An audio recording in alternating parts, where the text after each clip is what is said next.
Everyone, welcome back to my channel Shilpa Satish blog. कैसे हो आप सब? आई होप आप सब बहुत अच्छे होंगे। तो आज दिन है मंगलवार और टाइम हो रहा है सुबह के 6:30। मैं सो के उठ चुकी हूँ। मेरा ब्रश व्रश सब कुछ हो चुका है और मैं जब सो के उठती हूँ तो सबसे पहले गर्म पानी पीती हूँ। वो भी मैं पी चुकी हूँ। तो अभी मैं एक साइड दूध गर्म करने के लिए रखी हूँ। जो रात वाला दूध होता है वो मैं जैसे सो के उठती हूँ वैसे उसको फिर से गर्म कर लेती हूँ। अगर गर्म नहीं करो तो वो फट जाता है, तो इसलिए मैं वो साइड में वही रात वाला दूध रखी हूँ गर्म होने के लिए। और एक साइड में चढ़ा दी हूँ चाय बनने के लिए। और हस्बैंड, शीतल और मेरी बेटी अभी तीनों लोग सोए ही हैं। मैं भी बीच बीच में उन लोग को जगा भी रही थी।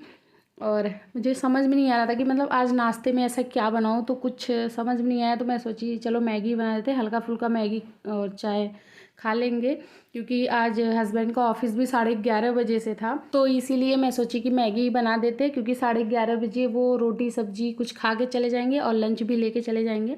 तो बस एक साइड में कढ़ाई में पानी रखी हूँ। और मैं मैगी हमेशा उबाल के ही बनाती हूँ, वो फ्राई वाली मैगी नहीं खाते हैं हम लोग, क्योंकि आटा नूडल्स लाते हैं वो सीधे उबाल के पानी में वैसे ही मसाले डाल के वो बहुत अच्छे लगते हैं। तो मैं वही सिंपल सा मैगी बना दूँगी। और यहाँ पे मैं एक तरफ दाल भी रख दे रही हूँ। मेरा जो गैस स्टोव है वो 4 चूल्हों वाला है, तो एक साइड में दाल भी चढ़ा दे रही हूँ। दाल चावल सब्जी ये मैं साथ में ही बना लूँगी, रोटी बस वही बनाऊँगी जब उनको लेके जाना होगा उसी टाइम पे। तो बस वही मैं एक साइड में दाल चढ़ा रही हूँ। तो जब तक दाल और मैगी चाय ये सब बनता है तब तक मैं सब्ज़ी भी काट ली साथ में। तो यहाँ मैं पालक काट रही हूँ। रात में मतलब मेरे हस्बैंड पालक लेके आए थे तो मैं रात में नहीं काट पाई, तो मैं इसी टाइम काट रही हूँ। वैसे मैं सब्ज़ी जो भी होता है ना वो मैं रात में ही काट के रख लेती हूँ, सुबह बहुत ईजी होता है बनाने में। वैसे होता है कि सुबह जल्दी जल्दी सब्ज़ी भी काटो, बहुत सारा काम हो जाता है। और जब रात में ही सब्ज़ी वब्जी काट के रख लो तो सुबह काम मतलब थोड़ा कम हो जाता है। सब्ज़ी मतलब सो के उठो और फटाफट एक तरफ दाल रख दो, एक तरफ सब्ज़ी छौंक लगा दो, तो वो थोड़ा सा जल्दी हो जाता है। क्योंकि ऑफिस भी इनका 8:30 बजे ही होता है और 8:30 बजे तक हमें दाल चावल रोटी सब्ज़ी सब कुछ रेडी करना होता है।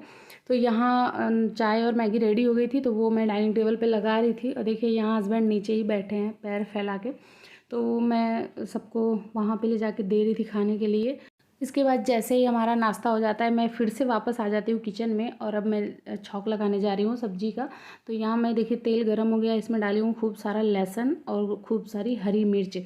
मतलब पालक की सब्ज़ी में लहसुन ज़्यादा हो तो टेस्ट बहुत अच्छा आता है। तो हम लोग लहसुन बहुत ज़्यादा खाते हैं साग में। सिर्फ जो भी हम साग खाते हैं उसमें लहसुन ज़्यादा खाते हैं। वैसे तो हमें लहसुन पसंद नहीं है और सब्जियों में, सिर्फ साग में ही हम खाते हैं।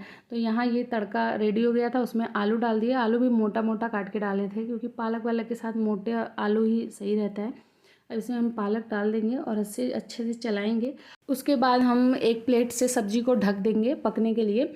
और यहाँ मैं हस्बैंड के लिए एक हेयर पैक बना रही थी। मतलब उनको इतना ज़्यादा हेयर फॉल है, मतलब उनको ही नहीं हमें भी है, शीतल को भी है, पता नहीं क्यों इतना ज़्यादा हेयर फॉल हो रहा है हमें। तो मतलब उनके बाल छोटे हैं तो उनके में ये वाला पैक जल्दी निकल जाता है, हमारे में तो इतना ज़्यादा लग जाता है कि निकलता ही नहीं है। तो मैं आप लोगों को बता रही हूँ हेयर फॉल के लिए सबसे बेस्ट ये पैक होता है।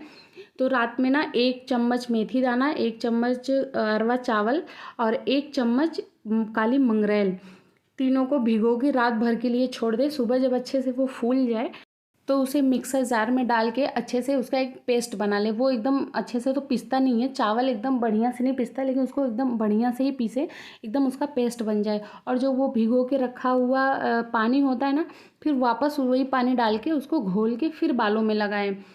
और यहाँ मैं हस्बैंड को पैक लगाने के बाद आ गई रोटी बनाने के लिए, क्योंकि टाइम 10:30 हो गया था और 11:30 बजे तक उनको निकल जाना होता है। तो यहाँ मैं जल्दी जल्दी रोटी बना रही हूँ। और मैं पानी वाले भैया के पास फ़ोन भी कर दी थी कि भैया पानी दे दीजिए, क्योंकि हमारा पानी ख़त्म हो गया था। और जो हमारा आरओ है ना वो भी ख़राब हो चुका है, बस उसको बनवाना है। अब देखिए वो कब बनता है। वही एक काम अगर बिगड़ जाए ना तो वो बनने में बहुत टाइम लेता है। तो वही हमारा भी हाल है, हमारा आरओ बिगड़ा है लेकिन वो बन नहीं पा रहा है। तो वही भैया आए हैं पानी देने के लिए, शीतल गई हैं पानी लेने के लिए। हम यहाँ रोटी बनाने के बाद मैं सीधे पहुँचती हूँ बेडरूम में। बेडरूम एकदम मैसी हो चुका था, तो यहाँ मैं आ गई हूँ चद्दर वद्दर सही करने। और जब घर में छोटे से बच्चे होते हैं ना तो आप कितना भी सफाई कर लीजिए, कितना भी बेड सही कर लीजिए, चद्दर बिछा दीजिए, वो थोड़ा सा मैसी कर ही देते हैं।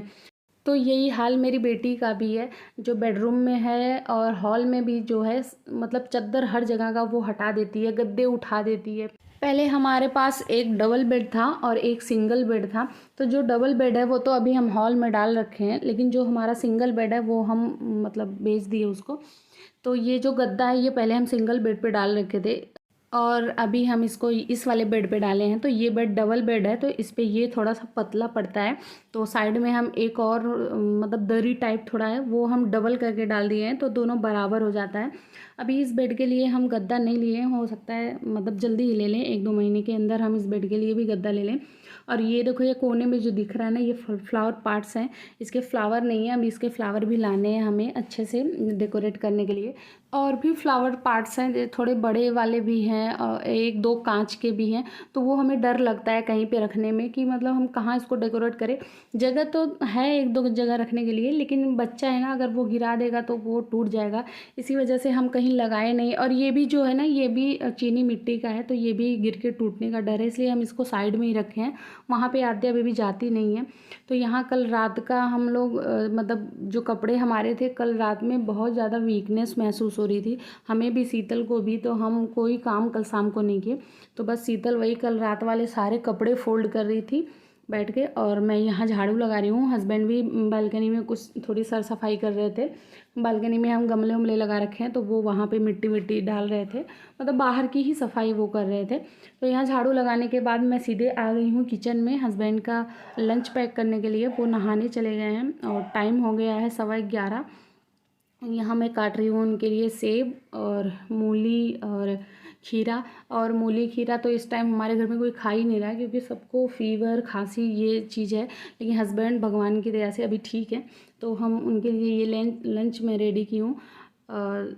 रोटी है और पालक की सब्ज़ी है, खीरा है, मतलब सलाद में खीरा और मूली है और सेब है। ऊपर से साथ में मैं रख दी हूँ नमक और थोड़ी सी चटनी। हस्बैंड को चटनी बहुत पसंद है। लंच के टाइम और डिनर के टाइम मतलब उनको चटनी चाहिए ही चाहिए। तो मैं इकट्ठे क्या करती हूँ ना, कि जो भी चटनी होती है, जैसे धनिया पत्ती की चटनी हो गई, ये आंवले की चटनी हो गई, मतलब किसी चीज़ की चटनी हो गई ना, तो उसको मैं एक ही दिन पीस लेती हूँ। 2 से 3 दिन बहुत आराम से चलता है। उसको मैं फ्रिज में ऐसे ही डाल देती हूँ, तो वो 2 से 3 दिन बहुत अच्छे से चल जाता है। तो मैं आज भी धनिया की पत्ती के इकट्ठे चटनी में मतलब एक जो मिक्सर जार होता है ना छोटा वाला चटनी वाला, उसी से मैं एक बार में ही पीस के रख लेती हूँ। तो अभी हस्बैंड जा चुके हैं ऑफिस, उसके बाद फिर से मैं किचन में लग गई हूँ सफाई के लिए। तो यहाँ मेरा चूल्हा ठंडा हो चुका था। गर्म चूल्हे को तो हम साफ़ नहीं करते, पोंछते नहीं हैं।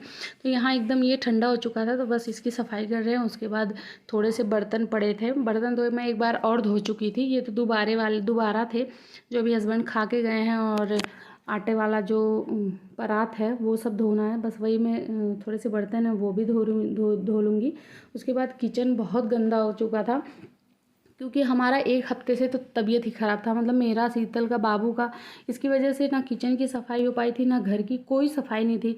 और ग्रोसरी का भी सामान आ रखा है, वो भी अभी हमें स्टोर करना है, वो ऐसे ही किचन में हम रखे हैं। तो यहाँ जितने भी ड्रॉर्स है ना, ये सारा मैं किचन का साफ़ कर लूँगी। किचन का सारी सफाई करने के बाद, पोछा लगाने के बाद मैं आ गई नहाने के लिए। और हस्बैंड जब नहाए हैं उसी टाइम पे वो भगवान जी को दिया जला दिए, शंकर जी को जल चढ़ा दिए। और मतलब सारा वो, क्योंकि उनको पता था कि हमें बहुत ज़्यादा लेट हो जाएगा आज नहाने में, हमारी पूजा नहीं हो पाएगी, इसलिए वो पूजा वूजा कर लेते हैं। जैसे देखते हैं कि अगर हमें लेट हो रहा है ना, तो उस हिसाब से वो पूजा कर लेते हैं। तो हमें वाकई लेट हो गया था, पूरा 11:30 पौने 12 हो गया था। घर की थोड़ी थोड़ी सफाई अगर रोज़ करते रहो तो एक साथ ज़्यादा नहीं पड़ता है, लेकिन हमारा एक साथ आज पड़ गया। मतलब क्योंकि हमारा तबीयत ख़राब हो गया था, इस वजह से हम बिल्कुल घर का कोई सफाई नहीं कर पाए। यहाँ डाइनिंग टेबल के नीचे भी बहुत सारी गंदगी हो रखी थी, बहुत सारे धूल जमा हो गए थे, और वो रेसे जैसे पता नहीं क्या था वो भी बहुत सारा जमा हो गया था। जो चेयर था वो भी गंदा हो गया था, पर्दे के पीछे पूरी धूल जम गई थी। तो वही सब पूरी सफाई करने में मुझे 12:30 हो गए थे। मतलब हालत भी एकदम से ख़राब हो गई थी। मैं ये पोछा लगा रही हूँ ना, तो मेरी बॉडी में एकदम कपकपी सी हो रही थी, बिल्कुल हिम्मत नहीं था काम करने का, लेकिन काम करना भी बहुत ज़रूरी था क्योंकि घर बहुत गंदा हो चुका था। हमारा सारा काम कंप्लीट हो गया है। टाइम हो रहा है 11:15, मतलब 12 बजने वाले हैं। और जयपुर से आने के बाद तबीयत बहुत ज़्यादा ख़राब हो गई थी और इसलिए घर की साफ सफाई भी नहीं हो पाई थी, तो आज हम थोड़ा सा डीप क्लीनिंग किए हैं। अभी हम जा रहे हैं लंच करने। सुबह मैगी और चाय वाई ब्रेकफास्ट हुआ था, तो अभी लंच करेंगे। लंच तो हम 1:30-2 बजे करते, बट भूख बहुत तेज़ है। और अभी मैं आपसे बात कर रही हूँ तो मतलब कपकपी सी हो रही है बॉडी में। उसके बाद दवा खाऊंगी, थोड़ा सा मैं आराम भी करूँगी। तो मिलते हूँ नेक्स्ट वीडियो में। ये वीडियो पसंद आएगा तो प्लीज़ चैनल को सब्सक्राइब जरूर करिएगा।